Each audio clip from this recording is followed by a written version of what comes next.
as you take in these possible futures, we just want to ask you to keep one question in the front of your minds. Moving forward, what will our region need to prioritize no matter what comes to pass? So with that, it's time. Let's go for a ride. First stop, Global Village, the year 2026, take one. This, the Global Village future, is a future in which the rest of the world has largely caught up with, and in some cases, passed by the United States. Nations once labeled as emerging now dominate the global economy. China, Brazil, India, and South Africa have risen with remarkable speed and now dictate global patterns of investment and innovation. Domestically, a lack of investment in research and development has had a devastating impact on American competitiveness. The US is no longer a hotbed of innovation. To make matters worse, a failure to invest in math and science education has turned into an enormous setback for the American workforce. Doors have flung open for better educated workforces in nations like China and India, which have increased their share of jobs in the knowledge economy. As a result, the most transformative innovations in recent years have originated overseas. A prime example is the Forever battery, a tiny energy storage device that was pioneered on foreign shores. The Forever battery has extended cheap and mobile access to energy to unprecedented numbers of people, further leveling the global playing field. Economists compare this seismic shift in how businesses and individuals now operate to the rise of the internet in the 1990s. With innovations like the Forever battery popping up overseas, global investors now largely overlook US businesses in favor of companies closer to the world's economic hotspots. The fall of the US from the position of world economic leader has been startling, but the rest of the world has taken it in stride. The most prominent symbol of the shift came in 2022, when a coalition of foreign central banks moved to change the global reserve currency away from the US dollar. While America is no longer at the top of the global food chain, we remain a primary marketplace for foreign-made consumer goods. This has translated into jobs in advanced manufacturing and final stage assembly, as well as logistics and distribution in the United States. US small businesses that cater to foreign interests have access to capital and are able to remain competitive. The American education system has adapted to serve current workforce needs, now focusing on vocational skills and preparing students to start their own businesses. US colleges and universities struggle to keep up with foreign competition, opening campuses overseas and offering online curricula to cater to international students. Another telling indicator of the shift in global influence, the University of Beijing is now considered the premier academic institution for engineering and sciences in the world. So overall, America has taken a backseat in global affairs, but by and large, we're doing okay. So let's take a look now at how this future has affected the trajectory of Jonathan and Maggie's lives. In 2026, in a Global Village future, Maggie works for in a senior administrative role at a local university.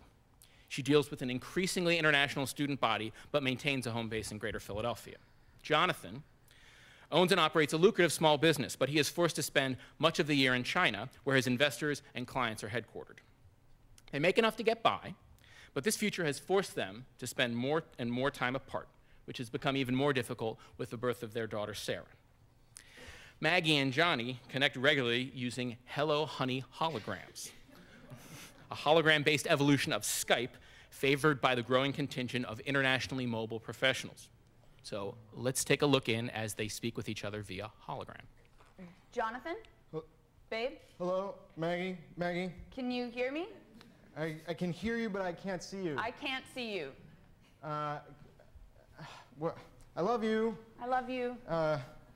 Why is this connection so bad? It's because I didn't change the Forever battery. I'm going to pick one up after work tomorrow. I ran out of time. Okay. Can you see me now? I can see you. Hi. Hi. Hi. Can you see me? I can hear you. I cannot see you. Oh. But I can imagine you. Wait, move like 10 degrees to the left. Oh, it's almost like you're looking at me. Hi. Hi. It's like old times. It's when we lived in the same country. Right. High five. Oh, I feel really happy to see you and also kind of lonely. How's Sarah? Great. She started taking Mandarin in school today. Great, she can teach me. You speak really well. Shisha. She could maybe just give you a few pointers on conjugation. Yeah, that would be great. That'd be great. When Cheng and Daewoo speak, even in English, I don't understand them. And it's not the accents, it's that everybody here is hyper qualified and basically earned an MBA in elementary school. Oh, I can see you. I can see you. Hi. Hi, this is me after a 20-hour day. Glamour. You look beautiful. Thank you. Is that a new sweater? Yes, made in Africa.